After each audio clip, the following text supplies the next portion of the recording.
I'm just trying to get the live stream on YouTube. That's all the holdup. Sorry. Sometimes YouTube's slow.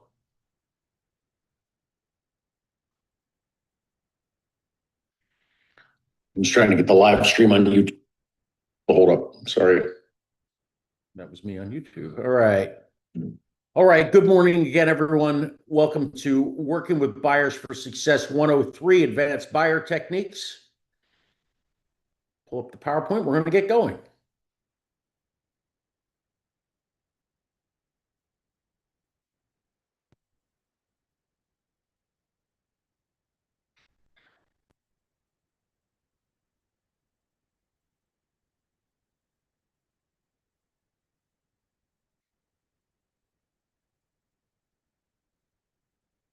We're having a heck of a time with our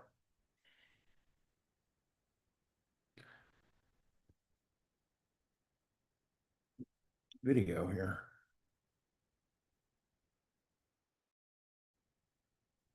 Sorry, guys, I got a little bit of a lag here today on the internet. It's moving a little bit slow, but let's go ahead and get going again. WBS 103 Advanced Buyer Techniques. This is the last session for Step Ahead Boot Camp for working with buyers. We do some buyer series in the Step Ahead for Life program and a couple freelance ones that aren't really in any of the programs right now that are written as well. If you go to stepaheadrealestatetraining.com, all of our trainings, well, they're not all there yet, but I'm working on getting them all uploaded there. Certainly the Step Ahead Bootcamp classes are there, but I'll get the other buyer ones on there and everything else for anybody that's interested.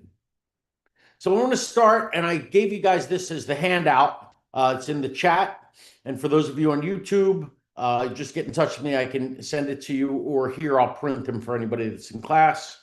Some showing tips. First of all, you need to be looking for new listings daily and finding those shiny pennies. For anybody that didn't take the first couple of weeks of this class, I would recommend you go back and take them so you learn about shiny pennies. Shiny pennies are basically the top 5 houses in all price ranges in selected areas, towns, whatever. So if you were here in Florida, we would know the top 5 houses between $550,000 and $600,000 in Clearwater, and we might know Dunedin, and we might know Largo or Newport Richey. So that's just how it's our job as a realtor to know these things. Why? Because if we start showing people houses that aren't a top 5 house, we're doing a disservice to them and we're wasting our time. If you explain this ahead of time, and again, I'm just giving a quick review of what we went over in the last couple of weeks. But if you tell them flat out, I'm going to, I know this is my job. I know the best 5 houses. And they say, well, can we keep looking? The honest answer is everything we're going to look at is inferior to what you've already seen. We're better off waiting for another, shiny penny to come on. The other part about that, if they don't jump at a top 5 house, they either have very unreal expectations, which is possible, and you have to work on that, of what their money can buy, or they're not motivated. They're not what we call an A buyer, like we talked about last week as well. And you have to ask yourself, why are you wasting your time with them? You should be doing your real job, which is out getting more listings. Let somebody else take that person out week after week after week and spend hundreds of dollars on gas. Find out why the seller is moving. What do I say every training, every week? Always find out what the person you're talking to is committed to. Remember, after everything I just said, I'm going to contradict myself, but it's only for these people. An average house can become a shiny penny if this person has an urgent need to move. I always use the ridiculous example of a guy just moved here from, Oklahoma, and he's living in a residence inn with his 3 kids, his wife, his dog, his cat, and his bird, and his goldfish. That guy's got to find a house quick. So his standards for what he wants are going to probably drop. He just wants to get out of that hotel. Work the house, not the buyer. When you have multiple buyers, and just so you guys know, I don't know, for everybody that's on here, I don't know where you are in your career, but once you get your career rolling, you usually have about 15 buyers that you're working at any given time. Does that mean you're going to have 15 people looking today? No, but you have people that are in different things. We're going to move in a year, we're going to move in 6 months, we're going to, they're going to be all through the process. What you want to do is be smart about it and know people that are looking for the same type of houses. Depending on your area, you in an area like where my office here in Florida is, you many times are going to have two, three people that are looking in the same price range in the same place for the same thing because houses are pretty whatever here. If you're in the Northeast, it may not be quite as, you might not have this happen quite as often. It still will happen from time to time, but there's just a lot different styles and whatever else there. So what you want to do is work the house, not the buyer. What I mean by that is if you have a house that you're showing that might be for two people, have them both come, not together, but schedule it out. Hey, I'm going to have you there at 3 o'clock, have the next person there at 4 o'clock. What does that do? It saves time. Set tentative appointments. We talked about this last week. And this is so, so, so important. And I asked this question for somebody that wasn't here last week, if you want to answer. If you take someone out to see 5 houses and one of them just went under contract, which one will be the one that your client likes? And the answer is the one that just went under contract. And you say, why? And a lot of people say, it's my luck, Murphy's Law, blah, blah, blah. No, the reason is people always want to buy the house that has the best bang for the buck, right? The nicest of the 5, let's say. So of course they pick that one, and that's the one that's going to go first. We know this about price ranges and shiny pennies. Even in a shiny penny, I mean, they might be really close, but there's usually one that's a little nicer than the others. Of course, that's going to sell first. It just makes sense. So when you make tentative appointments, make sure you follow up again to make sure those houses are available. So if you called me today and said, hey, Bill, can we go see houses tomorrow or Wednesday? Sure. And I'm going to go into my little showing time app and I'm going to schedule the showings, right? So I scheduled 5 showings. But what I want to do Wednesday, if we're going out at 4 o'clock, is at about 2 o'clock, I'm going to call each of those listing agents. First of all, I might be doing business with them and I want to start off on the right foot. I want to call and introduce myself if I don't know them and just say, hey, anything I should know about that house that we're going to see, this, that, whatever. And, is it still available? A lot of times a house will go under contract. They won't necessarily put it in the MLS. If you guys are anything like me, if I have a listing, I drag my feet as long as I possibly can before I change it to pending. I usually wait until the other broker thinks I'm incompetent and reminds me. And there's a reason for it. What is the best, I'm getting off the subject here, but what's one of the best things that you can do to promote yourself is have listings. I want to use that listing as an advertisement to get more listings, and that works. So a lot of times agents will not always necessarily run in and put pending. So we want to check, because if not, we're going to end up having the people go out and be heartbroken because the one out of the 5 houses that was sold is the only one now they want. Ensure the seller knows their role. So this is hard when you are working with buyers. Remember, this is a buyer training, not a seller training, but it's something that you take in mind with your sellers too. But if you happen to do, where you have any contact with the sellers, they need to clean and leave the house before showing. And a lot of times, I'll check with the buyer's agent when I call them, whatever. Yeah, is the house vacant? Is there anybody going to be there? Hey, can you just make sure they're out? When I call to make sure the house is available, can you make sure they're out? Make sure they open the blinds. Give them that kind of reminder. Be careful how you do that. Some realtors, like, what are you trying to tell me to do my job? That's not what we're trying to do. But we want this house to look its absolute best for the buyer, and that's the attitude that you go in with. Now, I don't even know why I still teach this, because it's completely whatever. I wrote this class, wow, it's been 12 years ago now.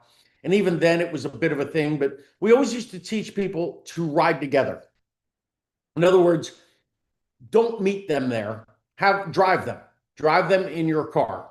Now, I've been doing real estate for 12 years. Most of the time I do this. I don't sell a lot of houses, but I've sold over 100 houses in those 12 years. I have twice Yeah, twice ever had clients ride in my car. It doesn't happen. They are going to meet you there, but many times they'll follow you. So this is where this advice comes in. If you have a situation where it's much nicer to go into a neighborhood one way than the other, even if it's out of the way, go that way. Make the neighborhood look as nice as it possibly can. So the one time I did, I had people from New Jersey come down. They flew in, and I had gone and scouted this house before. And the first time I went there, the ride in was, it seemed like 20 miles. It was probably only a mile. Every house looked the same, broken cars on the lawns, boats. It just looked dumpy. Yeah. When I pulled out, I went the back way out in this beautiful wooded street. So when I took them there, when they came in the next week, when I took them there, I went and took the wooded street in, wooded street out. They didn't buy the house, but let me tell you, it showed a lot better. Or drive by a park or Right. elementary school or whatever the case is. Absolutely. Here's another one. Has anybody ever been guilty of this? Hey, Mr. and Mrs. Smith, I found the perfect home for you. Blah, blah, blah. Wait till you see it. It's the worst thing you can do. Because even if it is the perfect house for them, you've built expectations so high that when they go, something might just disappoint them. So downplay a property instead of hyping it up. It sounds kind of weird, sounds kind of crazy. It works. Park across the street. Again, they're not necessarily in the car with you now, but a lot of times it's a monkey see, monkey do when people follow. So if you park across the street, they may park across the street. You want to have the best curb appeal as possible. One thing to never do is pull in the driveway. It's hard to appreciate the entire property from the driveway or from the front yard. Looking across the street, you get a better view of it. In fact, when we do listing videos, I always tell people to get a shot from out there. Usually, and you know, as we're talking about the neighborhood, get a shot from all the way out, then come in. Now, I don't even know what a pen is anymore. There's some sitting in front of us. I don't carry pens. I don't use pens. I do everything digital, but you'll get the point. I said only carry a pen and paper on the listing. Why? You want to allow them to focus on the property. We talked about this a little last week as well. If I go in and say, hey, how much was this house again? What are the taxes? What's the square footage? Instead of seeing whether I like the house or not, what am I doing? I'm contemplating what it's going to cost me. I'm contemplating, do I think it's worth it? These aren't the questions you want to ask people. And, you know, we said this again last week, very, you know, kind of, we went through this. I'll just do it quickly now. But when you go out to buy a car salespeople are always taught about 3/4 of the way on the test drive, regardless of the price, is this the car that you want to drive home today? It's the worst salesman-y line, and everybody I know in the world hates it. But the purpose for it, I had a friend that was a car salesman trainer. He said the purpose of it is we want to take price out of the equation. You know, if I put you in a $200,000 Maserati, right? But let's just say you hate it.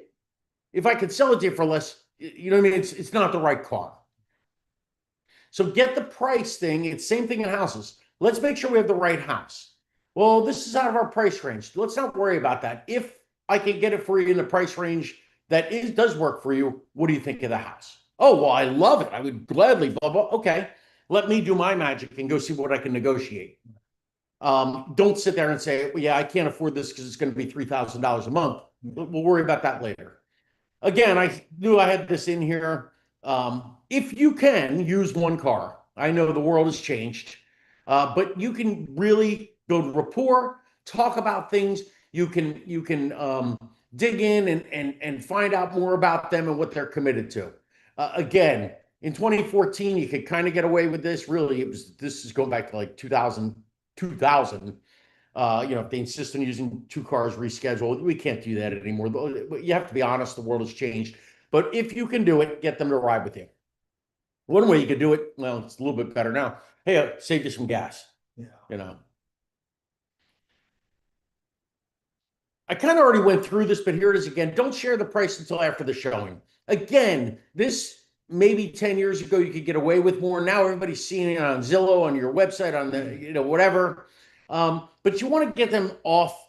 The real thing to remember is we want to get their mind off of the price, take them off the money.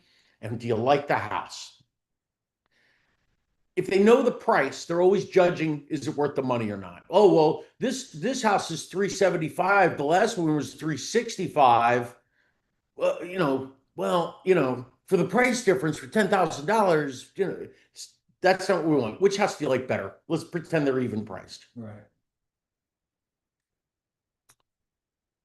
Because I mean, there's negotiations that You never know. This guy's desperate to sell, the other guy's not. Right. Absolutely. could be a $10,000 difference in pay. Yeah. You can negotiate that out, so it's irrelevant.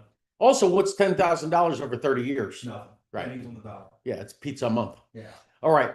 Encourage them to write down the things they like to the house. I like doing this. And what I tell them, and again, write it down. If they're pen and paper people, I keep notes on my phone. If you go show somebody, first of all, you should never show somebody more than 5 houses. They'll get confused. But even at 5 houses, hey, was that really nice kitchen in the first house or the second house? Oh, you know what? I don't remember. Right? Yeah. Because they start to flow together. So encourage them to write down, for each house what they liked, what they liked. This is why knowing the inventory is so important. Show the best feature last. If you know this place has a magnificent kitchen and you can do it, make that the last room they see. Or maybe the backyard is just incredible. Instead of walking straight back through and out, wait.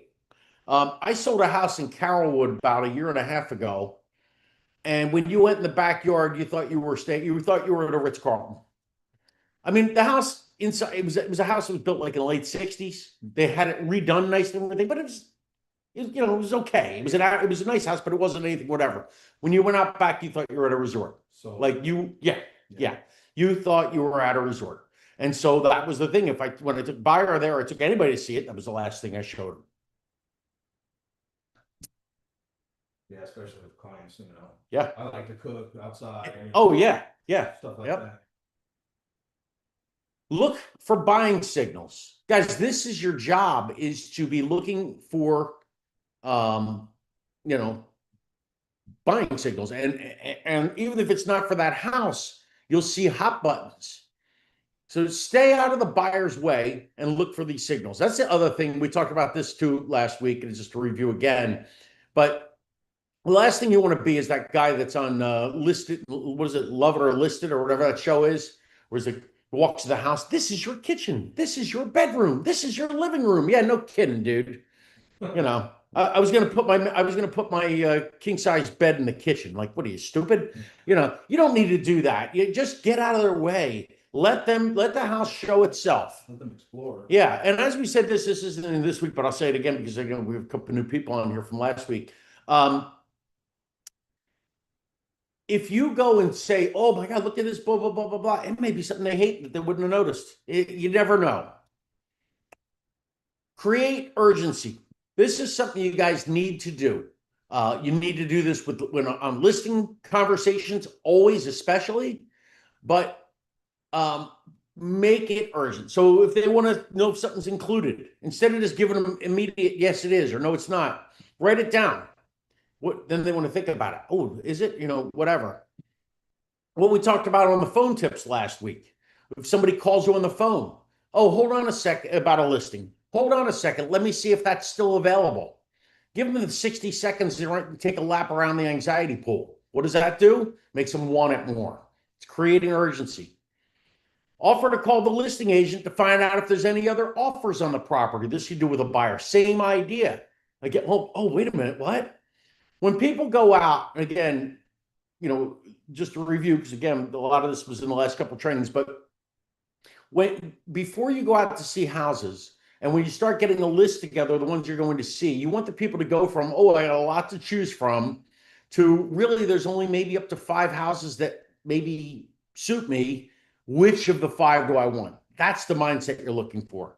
Of these few that really meet our needs, which one do I want? And if you get them thinking that way, you're creating urgency. Appeal to their emotions instead of their logic. We use logic with sellers. Well, I want to get $500,000 for my house. Well, it's only worth 450. This is the book value, right? It's logic. Right. When you're working with them buying, it's a whole other game. Yeah, there's things that, sure, they'll buy the $10 million house, but they're only approved for 400,000. Yes, but in general, you get them using on things that, picturing themselves in a room, picturing their kids outside in the playground, whatever. Use the emotions. Focus on payments over price. You can work with your mortgage person a lot of times with this.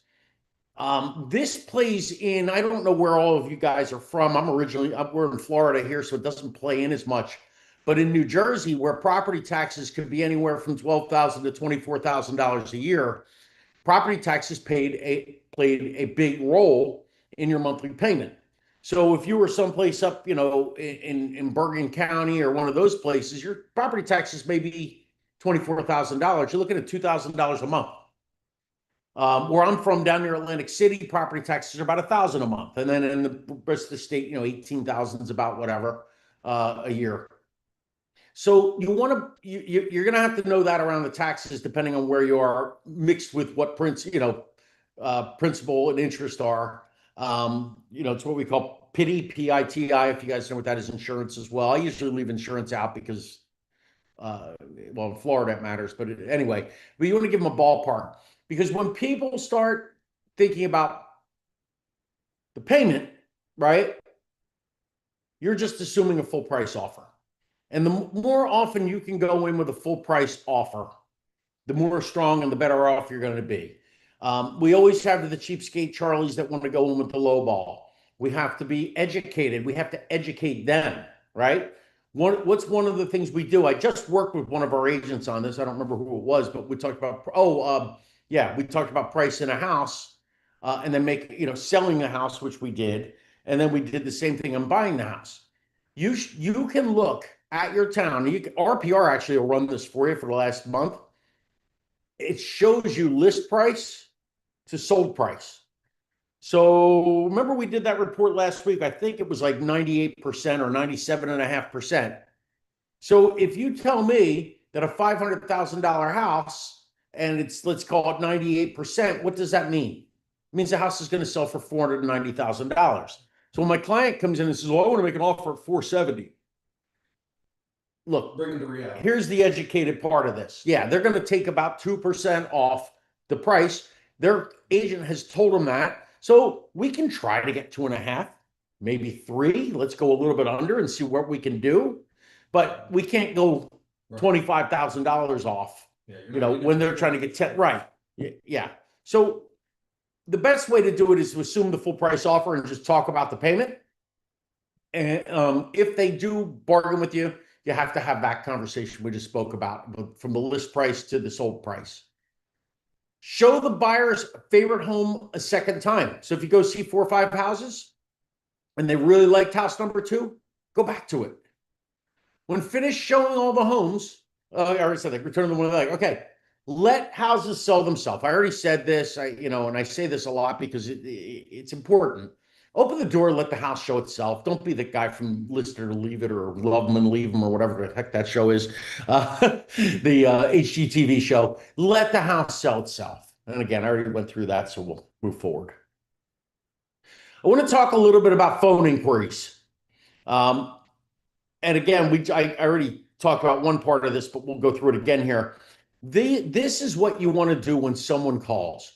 The first thing that you want to do is to remember that people are not calling you to want to see the house. What? Yeah, they are. No. Most people are calling you because they have a list and they want to eliminate your house from the list. Second thing, they're going to call every listing agent.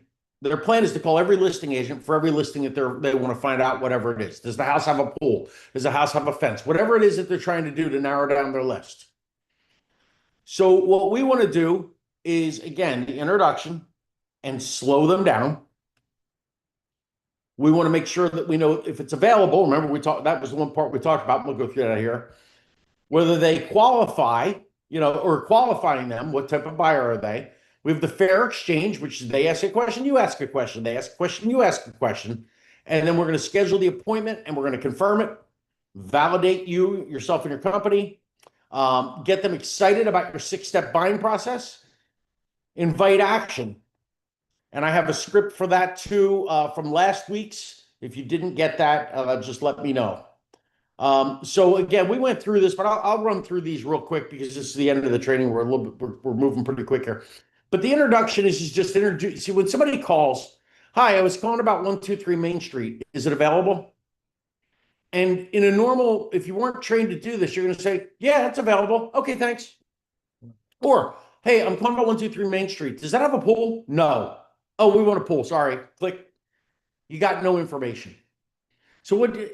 Hi, I was calling about 123 Main Street. Oh, hi.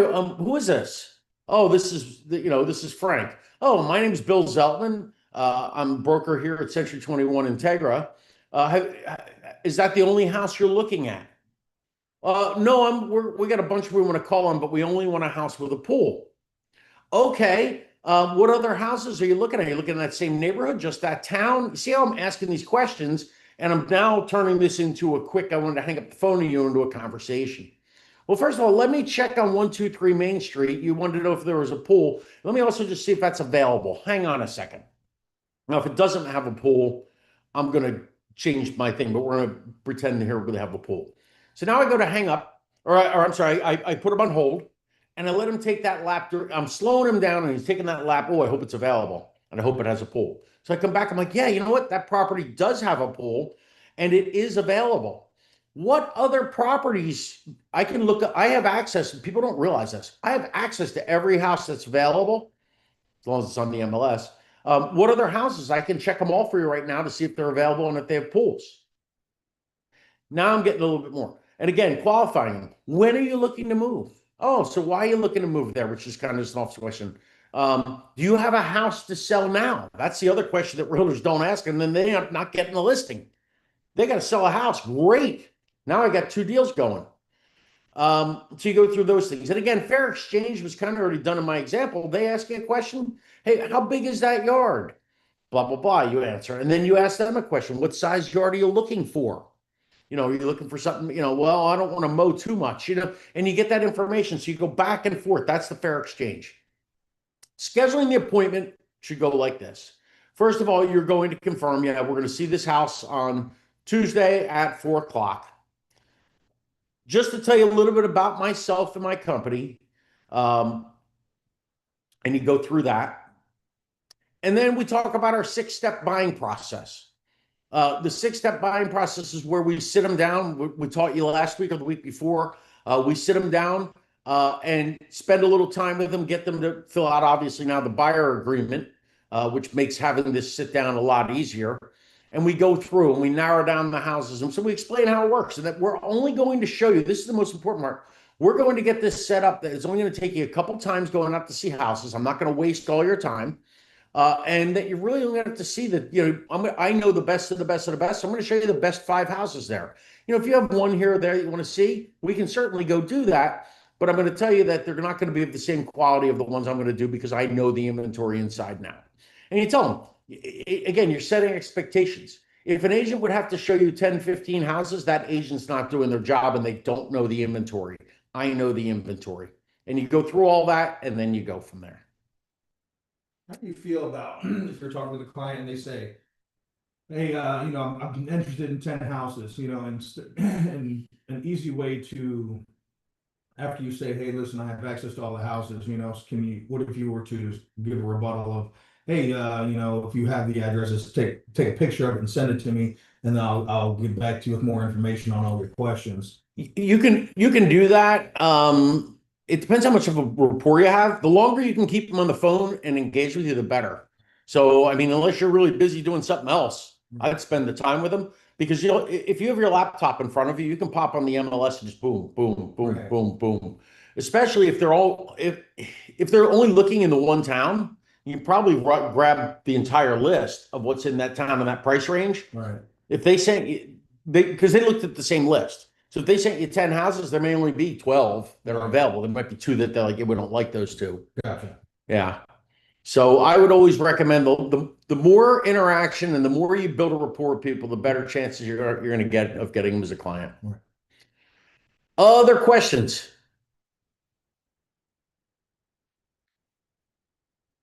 Okay. Well, thank you guys. I appreciate you coming on. This was the last week of working with buyers. Again, if you haven't taken the other ones, go to stepaheadrealestatetraining.com and you can take 101 and 102. Next week, we are moving into REM series. It's not the was a band from the 80s. Yeah. No, it's real estate marketing. There's some really good things. We're going to teach you how to farm. We're going to teach you how to have a digital farm. We're going to give you some great things that will help build your business. So we will see you next Monday for that. Also, we'll be back on here at 12 o'clock today. We are beginning the Becoming a Digital Master series in our Step Ahead for Life program.